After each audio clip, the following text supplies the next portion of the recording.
Dis, yaitu kajian-kajian yang dari YouTube atau TikTok. Grup WhatsApp yang juran. Yang kedua amanah, yang ketiga empati. Lalu kemudian ada bimbingan keluarga. Kemudian ada Demikian rangkaian presentasi yang telah kita.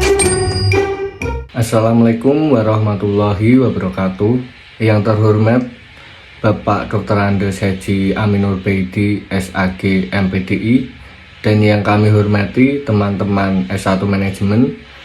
Selamat datang di video presentasi ini. Di sini saya selaku moderator akan memandu jalannya presentasi. Pada kesempatan kali ini, kami akan membahas sebuah topik yang sangat relevan dengan kehidupan kita sehari-hari, yaitu peran teknologi digital dalam menumbuhkan nilai moral masyarakat dalam Islam. Di era serba cepat dan serba online ini, teknologi digital bukan lagi sekedar alat bantu, tetapi sudah menjadi bagian dari gaya hidup. Namun, muncul pertanyaan penting, bagaimana teknologi dapat selaras dengan nilai-nilai moral dalam Islam. Inilah yang akan kami bahas secara sistematis melalui materi berikut. Sebelum membahas lebih jauh mengenai peran teknologi, izinkan saya memperkenalkan anggota dari kelompok kami, yaitu ada saya sendiri, Arfan Maulana, dan ada saudara Adimes Bilal Saputra, juga ada Pratama Uta dan Aditya Prayoga. Sebelum membahas lebih jauh, kita perlu memahami dahulu mengapa topik ini penting. Karena itu, mari kita mulai dengan melihat latar belakang permasalahannya. Perkembangan teknologi digital memengaruhi hampir seluruh aspek kehidupan, termasuk moral masyarakat. Dalam Islam, penggunaan teknologi tidak hanya soal kemudahan, tetapi juga tanggung jawab moral.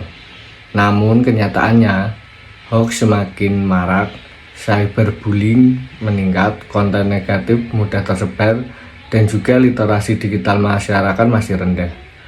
Untuk materi yang selanjutnya akan dipaparkan oleh rekan saya Pratama Uta.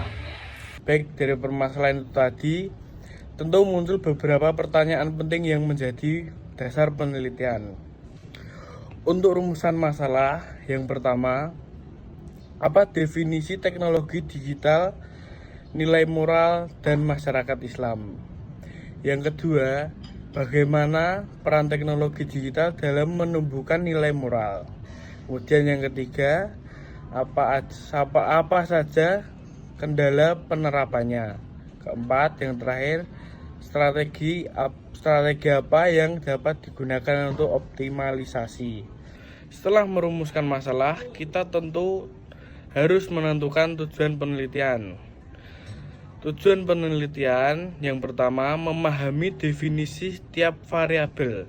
Kedua, menganalisis peran teknologi dalam pembinaan nilai moral. Yang ketiga, mengidentifikasi kendala-kendala moral digital. Dan yang keempat, menyusun strategi dan solusi Islami. Agar jelas, kita mulai dulu dengan memahami definisi dari teknologi digital. Untuk definisi teknologi digital, teknologi digital adalah sistem yang mengolah informasi berbasis kode digital. Contohnya, e-learning, media sosial, dan aplikasi edukasi. Kemudian ada platform dakwah online. Dalam penggunaannya, teknologi digital harus berpijak pada nilai moral. Untuk nilai moral dalam Islam, nilai moral dalam Islam berlandaskan Al-Quran dan hadis. Nilai moral inti yang pertama, kejujuran. Yang kedua, amanah. Yang ketiga, empati. Dan yang terakhir, tanggung jawab. Lalu bagaimana masyarakat Islam berinteraksi dengan perkembangan digital ini? Masyarakat Islam adalah komunitas yang hidup dengan prinsip syarat menjunjung tinggi persaudaraan dan keadilan. Tantangan, nilai mudah terganggu oleh negatif. Dan materi selanjutnya akan disampaikan oleh rekan saya yaitu Aditya Prayoga. Baik, terima kasih Saudara Uta. Setelah memahami konteks masyarakat Islam, barulah kita bisa melihat bagaimana teknologi mendukung nilai moral. Teknologi digital 1. Menyebarkan nilai moral Islam. 2. Menimbulkan akses ceramah dan kajian online. 3. Menyediakan aplikasi edukasi Islam. 4. Menjadi media dakwah modern.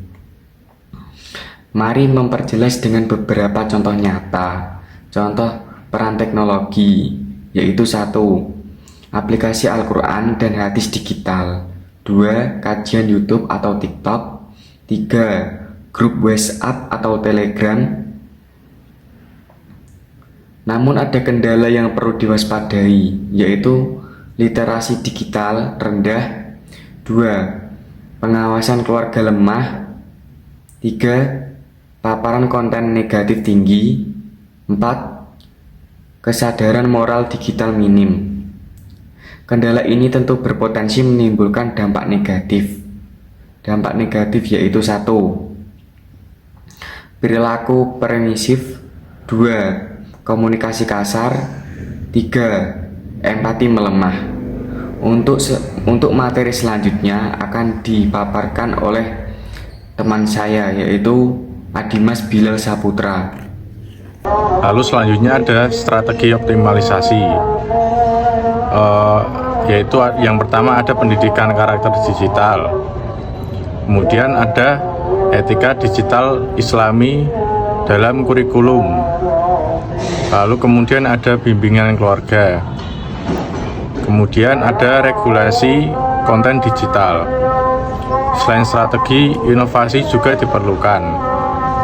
Kemudian slide selanjutnya, inovasi pembelajaran moral, yaitu berisi yang pertama game edukatif Islami, lalu yang kedua ada simulasi etika digital, lalu yang ketiga ada aplikasi kajian interaktif, lalu yang keempat ada forum diskusi moral online. Dengan semua bahasan di atas, kita dapat menarik kesimpulan. Lalu slide yang selanjutnya, slide kesimpulan. Yang pertama, teknologi digital dapat memperkuat moral Islami. Lalu yang kedua, ada kendala literasi, pengawasan, dan konten negatif. Kemudian diperlukan penggunaan yang bijak. Lalu yang terakhir ada kolaborasi semua pihak penting. Untuk memperkuat kesimpulan, berikut rekomendasinya. Slide selanjutnya adalah slide rekomendasi. Yang pertama ada bangun aplikasi Islami yang menarik. Kemudian ada integrasi etika digital. Kemudian yang ketiga ada kampanye literasi moral. Lalu yang terakhir ada kontrol konten negatif. Demikian rangkaian presentasi yang telah kita simak bersama. Terima kasih kepada pemateri atas penyampaian materi yang begitu jelas dan informatif. Semoga apa yang telah disampaikan dapat menambah wawasan serta menjadi pengingat bagi kita semua untuk selalu bijak dalam menggunakan teknologi sesuai dengan nilai moral dalam Islam. Dengan kata penutup, teknologi adalah alat dan moral adalah kompasnya. Saya selaku moderator mengucapkan terima kasih atas perhatian serta partisipasi dari semua pihak.